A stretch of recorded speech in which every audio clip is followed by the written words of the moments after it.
جهانگیر جون یکم میگم خفه نشم. یک سال شد کارمو بزیر رفتیسته. ای پشتی کیرا؟ ای پشتی عروسته. من نفهمیدم. چی گفتی؟ من چی گناه دارم؟ میبخشی؟ تو گناهدار نیستی.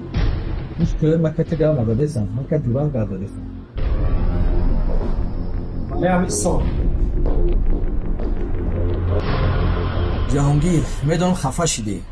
میکی دوست دارو گام میزنم. اگر به پول مونی کو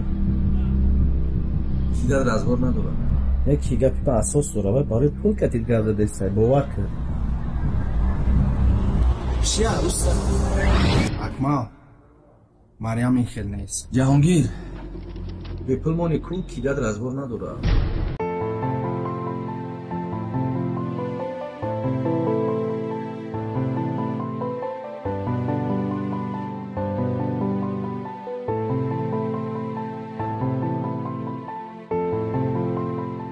جهانگیر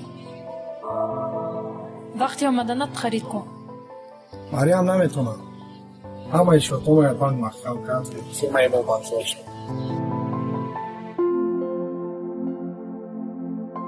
تلفن کشت دیدی وقتی هم گپی مشت.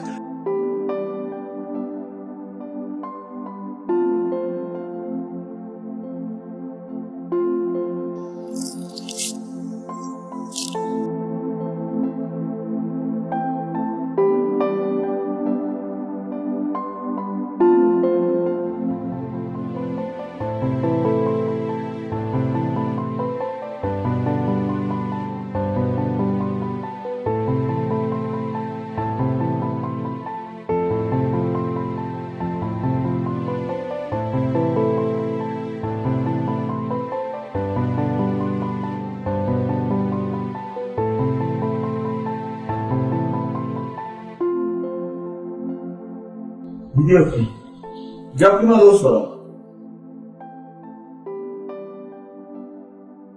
وقتی بعد دوست داشتم چیه؟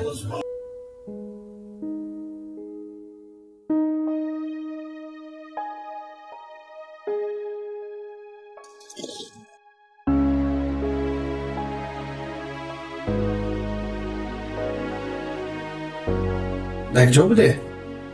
من برای خرید رفته بودم.